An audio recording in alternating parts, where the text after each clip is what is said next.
The woman I trusted most looked me in the eye and said, "I slept with my ex, but we used protection, so it doesn't count."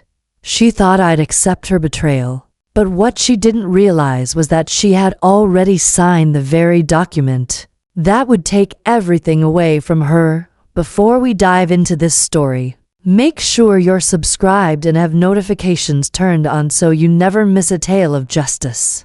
And I'd love to know, where in the world are you listening from today? Let me know in the comments. Okay, let's get into it.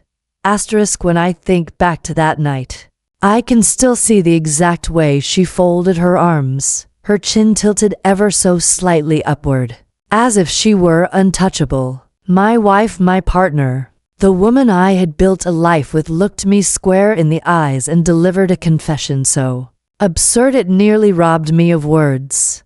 "I slept with my ex," she said. Her tone was casual, almost flippant, like she was talking about buying a new handbag. And then she added the part that cut deepest. "But we used protection, so it doesn't count." At first, I thought I had misheard her. Surely no rational person could believe that sleeping with someone outside of your marriage, let alone with an old lover, could somehow be erased by a flimsy technicality. But no, her face carried not an ounce of shame. In fact, if anything, she seemed to be daring me to challenge her logic. A cold stillness spread through my chest, the kind that happens right before anger takes root. I remember forcing myself to stay calm, to sit back in my chair even though every nerve in my body screamed at me to shout. It wasn't just what she had done, it was how she dismissed it, as if my feelings, our vows, and our years together meant nothing compared to her moment of indulgence. I wanted to ask her how long it had been going on. I wanted to ask her if she had even thought about what this would do to me, to us. But the words got caught in my throat. All I managed was a quiet, steady, "You think that doesn't count." She rolled her eyes, as though I were being dramatic. "You're overreacting," she said. "We used protection. It was just closure. Nothing serious. Closure." That word burned in my ears. She was giving herself permission to cross the most sacred line in our marriage and then telling me I was foolish for objecting. It was in that moment that I realized the truth. She didn't respect me anymore. Maybe she never had. And yet, as angry and betrayed as I felt, I didn't explode. I didn't cry. I didn't beg for an explanation. Instead, I sat very still and let her words sink in, because somewhere deep inside, I knew this was only the beginning. In order to make sense of that moment of why her words cut so deep, I need to tell you a little about who I was, who she was, and the life we built before everything unraveled. I'm not the type of man who takes marriage lightly. From the moment I said I do, I meant it. Loyalty was the foundation I built everything on. I worked hard, often late into the evenings, because I wanted to give us security, a comfortable home, and the future we used to dream about when we were younger. I wasn't perfect, but I always thought of myself as steady, someone my wife could rely on. She, on the other hand, was different. On the outside, she had a way of charming people. Friends and colleagues often told me how lucky I was. They saw a woman who was confident, funny, and magnetic in social settings. And in many ways, that was true. She knew how to draw attention, how to be the brightest flame in the room. But behind closed doors, she was never quite that easy to live with. She had a sense of entitlement that I noticed more and more as the years went on. It wasn't always in big ways, sometimes it was little things, like how she would dismiss my long hours at work, as if they were nothing compared to her social commitments, or how she always seemed to believe the rules applied to everyone else but not to her. Looking back, there were red flags. Nights when she'd come home much later than she promised. Times when her phone would buzz and she'd guard it like a state secret. I'd catch her staring at her screen with that half smile she used to give me in the early days. And I'd wonder, who was on the other end of that conversation? But I told myself not to overthink it. After all, trust is what a marriage should be built on, right? I gave her the benefit of the doubt more times than I can count. I convinced myself that she was just busy, just tired, just stressed. I didn't want to believe that the woman I married would betray me, and so, our normal world carried on. On the outside, we looked like any other couple. Dinners with friends, vacations once a year, photos posted on social media of smiling faces and sunsets. Behind those snapshots, though, there was distance, quiet arguments, dismissive laughs at my concerns. I remember one evening, a few months before her confession, when I asked her outright if something was wrong. She sighed, rolled her eyes, and said, "Not everything's about you, you know." That should have told me everything.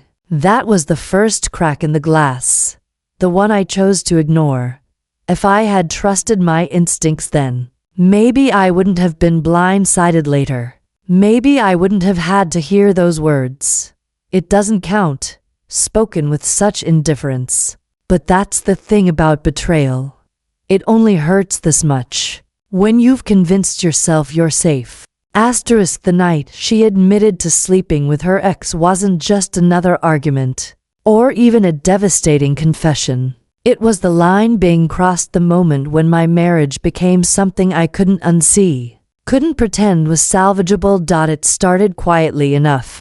We were sitting in the living room, the television murmuring in the background while I tried to unwind from another long day at work. She was scrolling on her phone, thumbs moving quickly, a faint smile tugging at her lips. I'd seen that smile before, more times than I cared to admit, and each time it made that cold knot form in my stomach. I asked her, gently, who she was talking to. She didn't answer right away, just kept scrolling. Then she set her phone down, folded her arms across her chest, and said it as if she were telling me we were out of milk. "I slept with my ex, but we used protection, so it doesn't count." My world tilted on its axis. For a second, I truly thought I had misheard. I blinked at her, waiting for her to laugh and say it was some kind of terrible joke. But her face was stone cold. Her lips pressed in that way they always did when she was daring me to challenge her. I remember my breath catching, my chest tightening.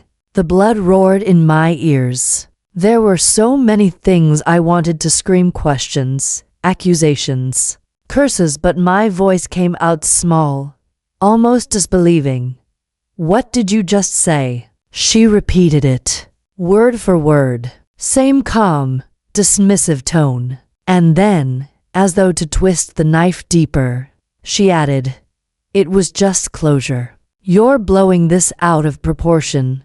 Closure." That was her justification. Sleeping with a man she once loved, slipping back into a past that had no place in our marriage, was apparently something she believed could be neatly boxed up and dismissed with a word. I felt the weight of years pressing down on me in that moment. The years I had worked overtime, saved money, sacrificed small luxuries so we could have a stable life together. The years I had believed in us, even when she seemed to drift. All of it was mocked in a single breath. It wasn't just that she cheated, it was that she didn't even consider it wrong. She didn't lower her gaze in shame, didn't stumble over an apology. Instead, she acted as though she was the logical one, and I was foolish for being hurt. I sat there, frozen, trying to process it all. And then she leaned back, arms still crossed, and said the words that sealed her fate in my mind. "If you can't handle this, maybe you're not as strong as I thought." That was it. That was the moment I knew something fundamental between us had broken. She wasn't just unfaithful, she was cruel. She wanted me to believe I was weak for caring, for daring to hold her accountable. I didn't shout that night. I didn't storm out. I simply sat in silence, staring at her, memorizing the smugness in her expression. Because in that instant, a quiet part of me began to shift. I didn't know what I would do yet, but I knew one thing for certain. She had crossed a line she could never step back from. After that night, I thought naively that maybe she would come to her senses, that the weight of what she'd confessed would hit her eventually, that guilt might soften her edges and make her realize what she'd done. But that never happened. In fact, the opposite did. Instead of remorse, she became bolder, almost as though speaking her betrayal out loud had given her a kind of twisted freedom. She stopped hiding her behavior. Where once she used to turn her phone screen away from me, now she'd text openly, smirking down at her messages like a teenager sneaking notes in class. One evening, she came home late and tossed her purse on the table without a word of explanation. I asked her where she'd been. She gave me that same dismissive smile and said, "Out with friends. You don't need to worry so much." But her perfume was heavier than usual, and there was a glow in her cheeks I hadn't seen in years. I didn't need to be told where she'd been, I already knew. It was as if she had decided that my silence that first night meant I would tolerate anything. She started bragging, in subtle ways, about how her ex still cared about her. She'd drop little remarks at dinner like, "At least someone still notices me," or "Not everyone takes me for granted."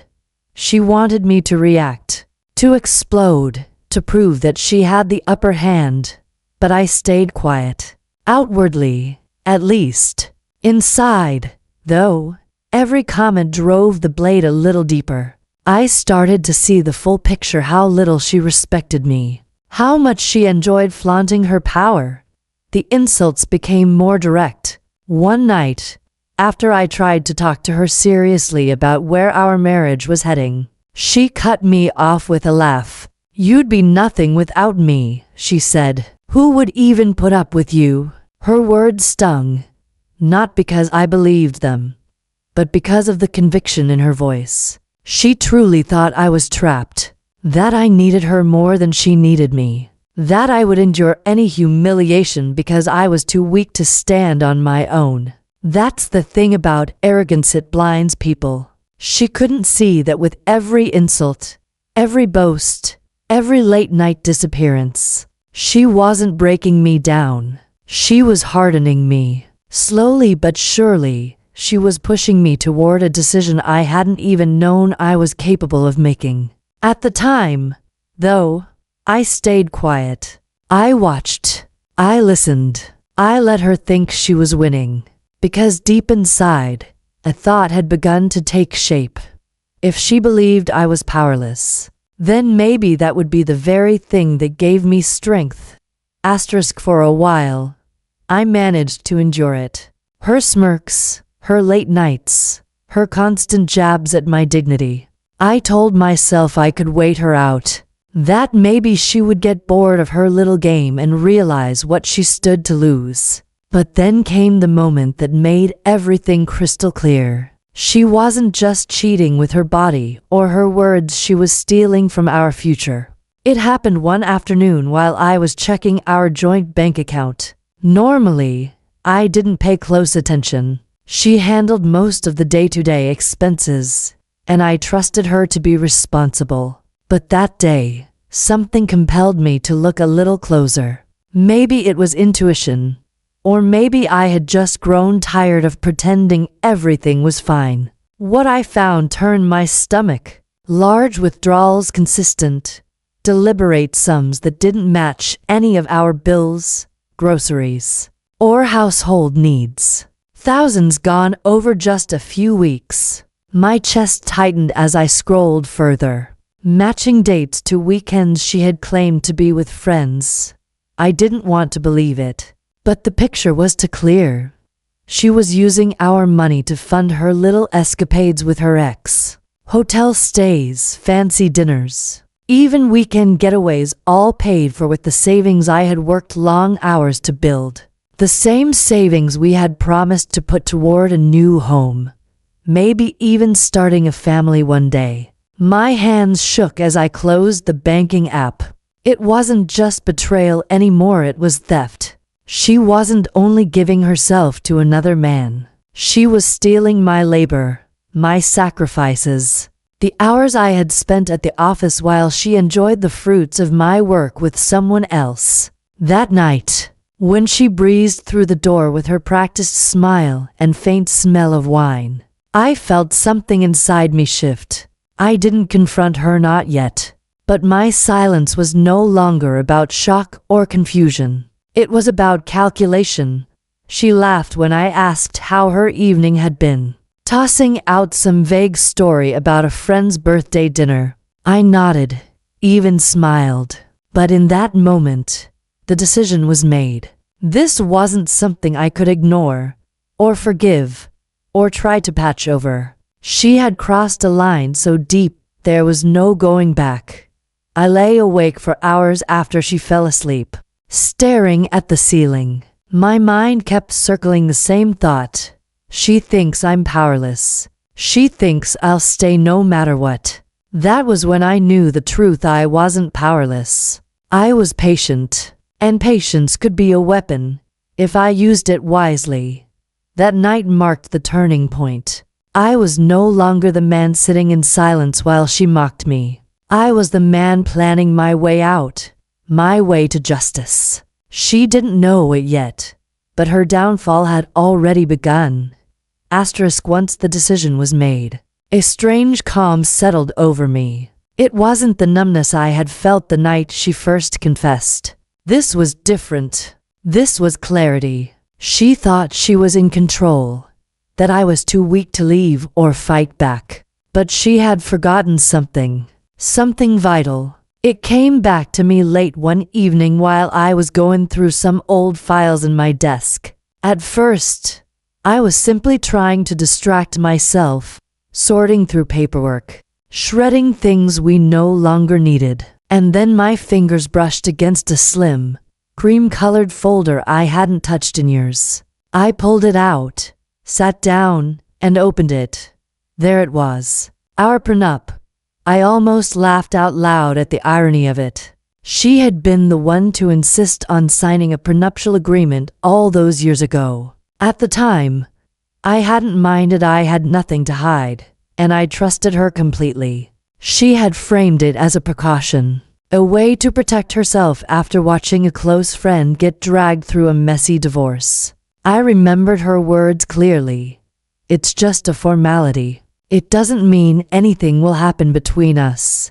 But as I flipped through the pages that night, I realized it meant everything now. Because nestled within that legal jargon was a clause I had almost forgotten about. The fidelity clause. If either spouse was found to have committed adultery, they forfeited all claim to shared assets. I sat back in my chair, the weight of it sinking in. She thought she was untouchable. She thought she could cheat, laugh in my face, and still keep the life we built together. But the truth was the opposite. By betraying me, she had signed away her right to everything she valued. The house, the savings, even the security she took for granted. For the first time in weeks, I felt a flicker of satisfaction, not because I wanted revenge for its own sake, but because justice had presented itself in the most poetic way possible. She had armed me with the very weapon that would undo her. I closed the folder and locked it safely away, my mind already moving faster than my emotions. This wasn't something I could act on recklessly. I needed proof, concrete, undeniable evidence that she had broken her vows. Words alone weren't enough. She had to be trapped by her own actions. From that night on, everything changed. I no longer argued with her when she came home late. I no longer asked questions or pressed her for explanations. Instead, I watched. I documented. Quietly, carefully, I began to build a case. And she believed she had broken me. She believed my silence was surrender. What she didn't know was that every lie she told, every smug smile she gave, was another nail in the coffin of the life she had taken for granted. Her downfall wasn't coming someday. It was already in motion.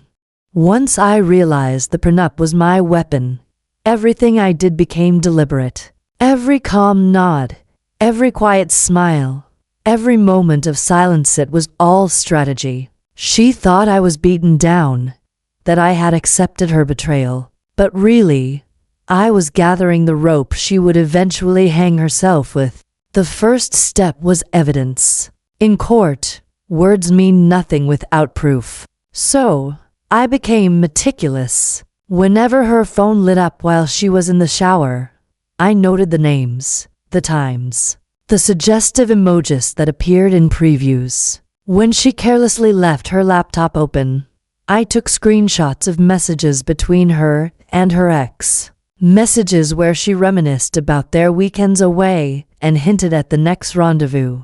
Then there were the bank records. I downloaded months of statements, highlighting every suspicious withdrawal, every hotel charge, every unexplained expense. At first, the amounts were small dinners, a few $100s here and there. But then I found the bigger charges: luxury hotels, flights to another city, entire weekends gone at my expense.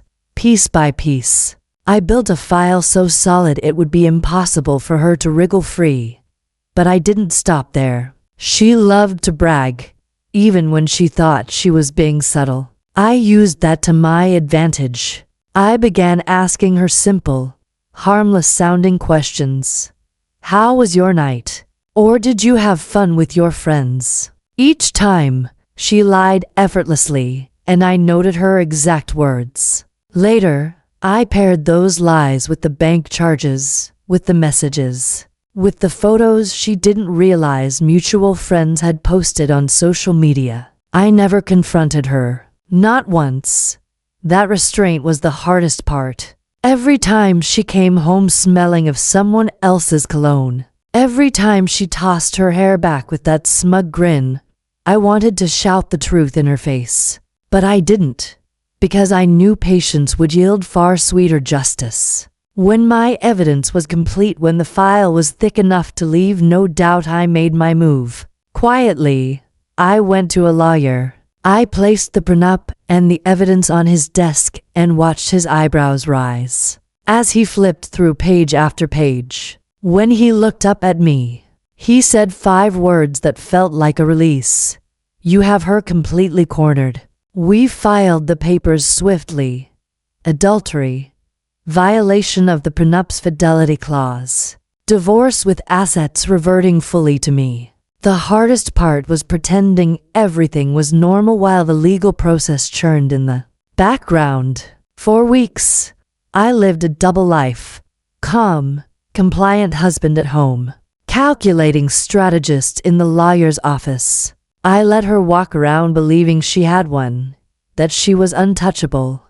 And then, one quiet morning, the knock came at the door. A process server handed her the envelope that would change everything. I watched her from across the kitchen as she tore it open, her brow furrowing, her smirk fading.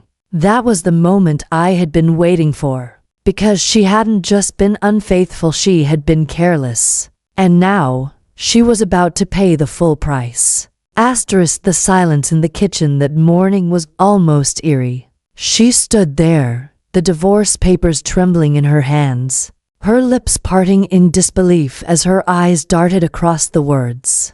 For the first time in a long while, she wasn't smirking. She wasn't rolling her eyes or laughing at my expense. She was pale, shaken. At first, she thought it was a mistake. What is this? She stammered, her voice higher than usual. She looked up at me, expecting reassurance, expecting me to backpedal and tell her it was all a misunderstanding.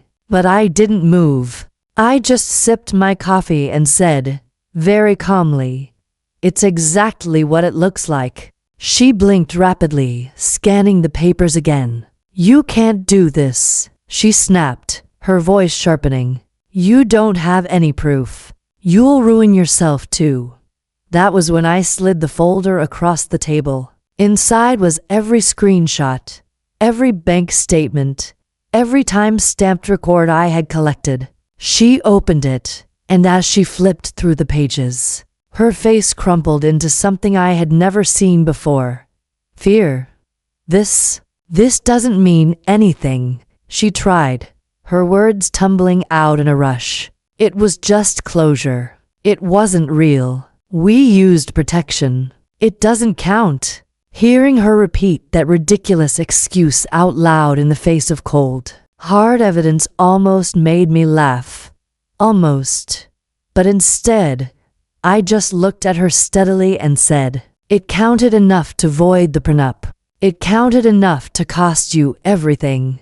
She shoved the papers back at me, her hands trembling. "You're ruining my life," she shouted, her voice breaking. "You're really going to throw everything away over this." That was the irony. She was the one who had thrown everything away carelessly, arrogantly believing she would never face consequences. And now here she was, standing in the ruins she had built with her own choices. Over the next few weeks, as the legal proceedings unfolded, her panic only grew. She went from angry to desperate, begging me to reconsider. She promised it was just a phase, that she would change, that we could go back to the way things were. But her words fell flat, because once someone shows you who they really are, you can't unsee it. The day we stood in court was the final nail in the coffin. She dressed to impress, her makeup flawless, her smile carefully practiced. I think she still believed she could charm her way out of it. But when the judge read the fidelity clause aloud, the room went quiet. And when the evidence was presented, her excuses crumbled in an instant. She tried to argue, her voice rising, repeating that same absurd line. "We used protection. It doesn't count." But this time, it wasn't just me shaking my head at her. It was the judge, the lawyers, even the people in the gallery. A few muffled laughs echoed around the room, and she flushed red with humiliation. That was the moment her downfall was complete, not just the loss of assets, not just the financial ruin, but the public stripping away of her pride. The same arrogance she had wielded like a weapon against me became the rope that dragged her down. I didn't gloat. I didn't smirk. I just stood there, calm and steady. As the judge declared the marriage dissolved and the prenup enforced, she was left with nothing but the consequences of her own choices. And for the first time in years, I felt free. The air in the courtroom was thick with tension, but for me, it felt strangely light. I had carried the weight of her betrayal for so long that watching the truth finally stand exposed was like taking my first deep breath in months. The judge leaned forward, tapping the prenup with his pen. "This agreement is clear," he said firmly. "Infidelity results in forfeiture of shared assets. The evidence provided leaves no room for doubt." I stole a glance at her. She was fidgeting in her seat, her jaw tight, her eyes darting around the room as if searching for an escape hatch. But there was none. Her lawyer tried one last, desperate angle. "Your Honor, my client maintains that this relationship was not, in fact, an affair in the traditional sense. There was protection. There was no intent to harm the marriage." The judge raised his eyebrows, unimpressed. "Cheating with protection," he said dryly, "is still cheating. The clause stands." There was a ripple of muffled laughter in the gallery. Even I had to stop myself from smiling. She had been so confident, so dismissive, when she first told me it didn't count.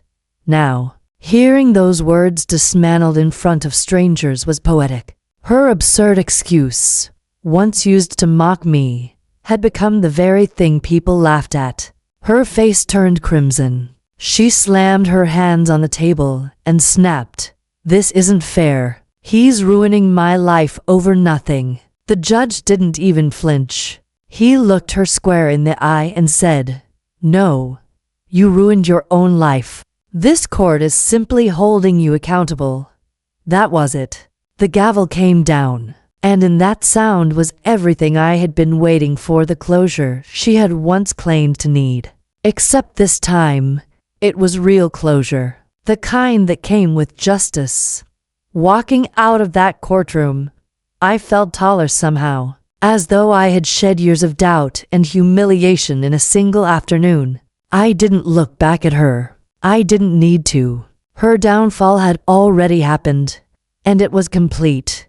For her, the most painful part wasn't even losing the house or the savings, it was the realization that she wasn't untouchable, that her arrogance had been her undoing, and that everyone had seen it happen. For me, the sweetest victory wasn't the money or the property, it was the silence. The knowledge that I had stayed patient, stayed steady, and let her destroy herself. That was the final payoff. Not revenge for its own sake, but justice, clean and undeniable. Asterisk. When the dust finally settled, the reality of what had happened began to take shape.